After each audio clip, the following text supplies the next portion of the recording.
It's a confusing time for the gamer in 2021. You have two incredibly powerful consoles from both Microsoft and Sony trying to get your money. And it's not always clear which one to choose. It comes down to use case, to application, and your personal familial situation, your living situation, your financial situation. But we're going to attempt to clear up all of the debate and all the confusion.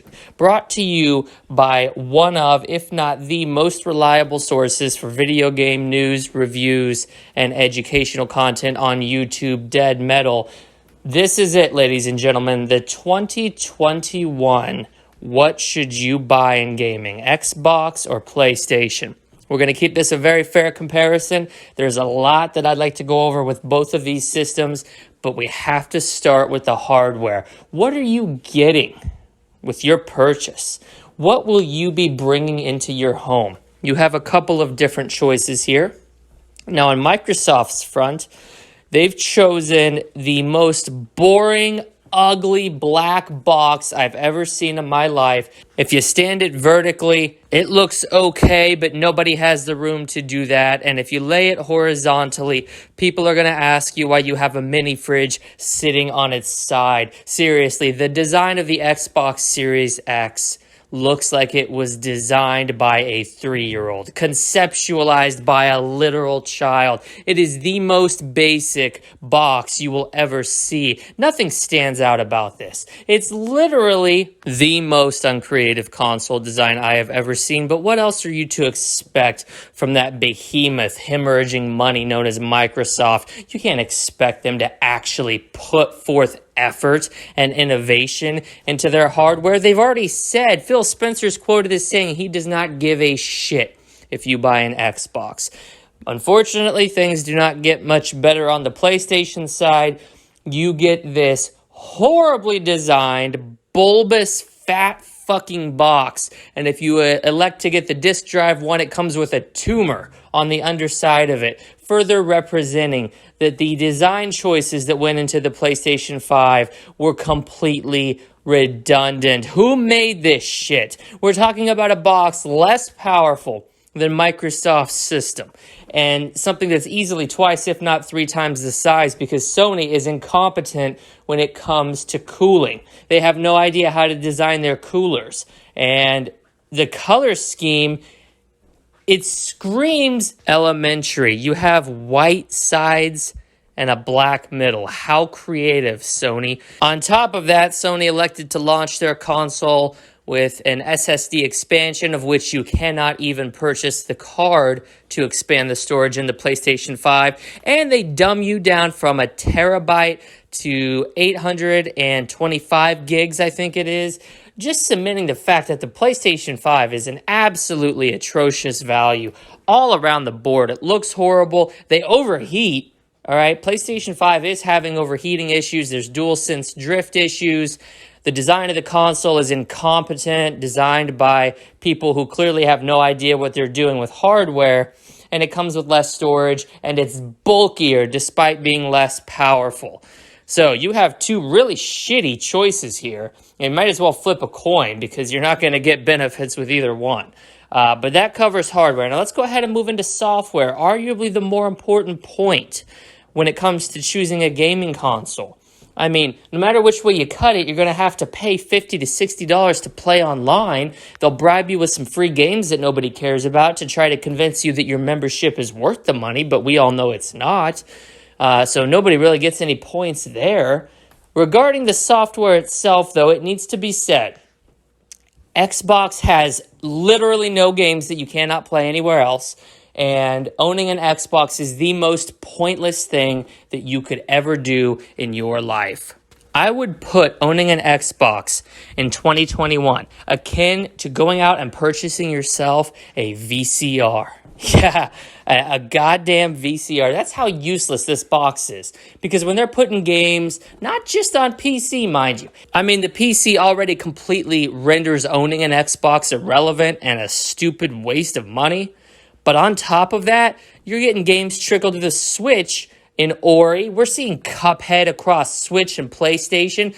Microsoft is going to go where the money's going to go. You think that they were serious when they said Starfield would be exclusive? It's not only coming to Xbox and PC. They said it's coming to Xbox and PC. Around this time next year, it'll be announced that it'll be out on PS4 and PS5. But the games that the Xbox parades around as jokes of exclusives, as their masterpieces, their heavy hitters, their system sellers, your Halos, your Gears of War, your Forzas, all complete trash franchises that if you want to play them, you can play them on the PC, but every single one of these franchises should have been shot in the motherfucking head, killed, taken out back, and buried 10 feet deep no sooner than a decade ago. What an absolute joke that we're still... Seriously, go back to 2011. These are the same franchises that Microsoft was relying on back then to try to prop themselves up into being relevant in the gaming scene. Well, fast forward a decade later, under good old Phil Spencer's leadership, you'd imagine things have gotten better with brand new IPs to carry Team Green forward into the next generation, right?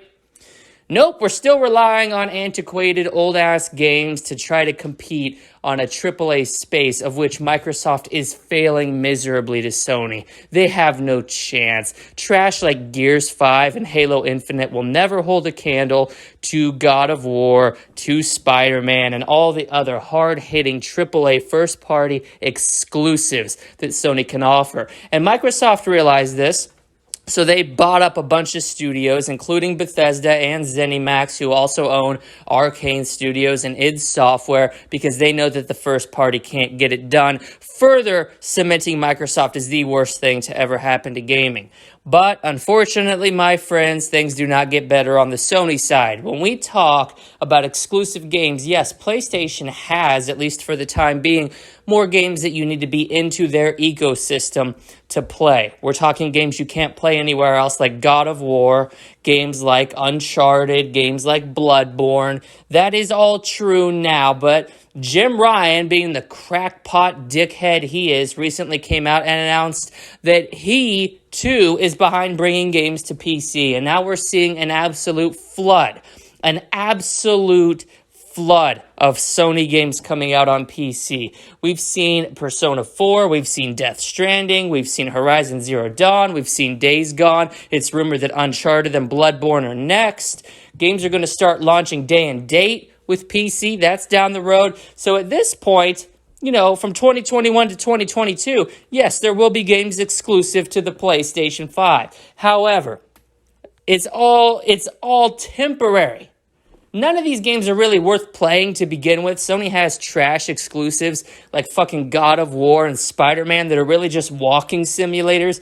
Games where the gameplay loop is literally go to point A to point B, hit a couple button prompts, get a cutscene, rinse and repeat. That's Sony's formula. Now, people eat that shit up. I don't know why, but that's Sony's formula. They've got it down to a T. They don't even try to make first-person shooter games anymore because nobody bought Killzone. That series got 4 games. Nobody bought Killzone. The PlayStation gamer is a simple-minded gamer who only cares about interactive movies. Complete trash. Ridiculous people who shouldn't even be playing games to begin with. Now, where does that leave us? What's left to talk about? Well, you could certainly address the fact that Sony chose to incorporate an actual vibrator into their controller and touted it as a next-gen feature. Yeah, you can argue for the fact that Microsoft is trying to absolutely kill any meaningful sense of ownership in gaming these days through Game Pass, where they try to get you in with the little $1 a month and then the Xbox Live conversion to get you into the subscription model, and thus completely rendering any digital ownership dead in the water. I mean, we're not talking going from physical to digital anymore. We're talking going from physical to digital to non-existent ownership. We're talking Netflix of games. How many movies on Netflix do you own? All they care about is your recurring monthly fee. They proved that when they tried to jack the price of Xbox Live Gold literally through the roof at doubling it and failed. They got called out. Phil Spencer got caught with his dick in one hand and his checkbook in the other, and they reverted and backtracked on that. But it's no better on the Sony side. Sony goes the extra step of not respecting your digital purchases for more than they deem necessary by trying to completely kill the digital storefront of the PlayStation 3. Gaming is an absolute shit show. in 2021, ladies and gentlemen. So where does this leave you? Let's summarize. Let's bring this full circle. You're a gamer coming in, either you're brand new to gaming or you haven't invested in one of the next-gen consoles yet. Which one do you buy? We've covered a lot of topics, everything from hardware to online subscription fees to the games to the industry practices that each company encompasses. And we can use to project out forward and see how these companies are going to behave in the future. Where does that leave us? Should you buy a PlayStation 5 or an Xbox Series X in 2021? You should buy neither one of these consoles. They're both complete trash. You need to take your hard-earned money, the money that you busted your ass for, or you got off unemployment like me, and you need to invest it in a Nintendo Switch. There is no better gaming investment in 2021 than the Nintendo Switch. All right, I've said it before, and I'll say it again. I've always been a Nintendo guy. I've always repped Team Red because Nintendo has a consistent quality you're getting with their hardware, their software, and everything in between. Their online subscription model is leaps and bounds ahead of anything the competition has to offer, not only giving you free games from the NES and SNES era, but putting out unique experiences like a Mario Battle Royale you simply cannot get anywhere. Where's my exclusive PlayStation Plus games or my exclusive Xbox Live games? All they do is feed you shit from yesteryear that nobody wanted. On top of that, Nintendo has the single most recognizable forces in gaming in 2021. Never mind the fact that we've been milking this plumber for 50 fucking years. He's still relevant. Never mind the fact that Breath of the Wild's completely lost its identity, gone full open world, and completely ripped off Ubisoft. Breath of the Wild did everything Ubisoft has been trying to do for the past 20 years better in a single game, people. Never mind the fact that the majority of the titles are made up of Wii U ports. Those were Wii U ports of damn good games, and I've always stood behind that. I've always been Team Red. Nintendo is where it's at, people. Never mind the fact that your Joy-Con drifts. It's not a bug. It's a feature. That's Nintendo trying to help you out, point you in the right direction, literally and figuratively speaking. And never mind the fact that this is a goddamn hybrid console that you can take on the go with you.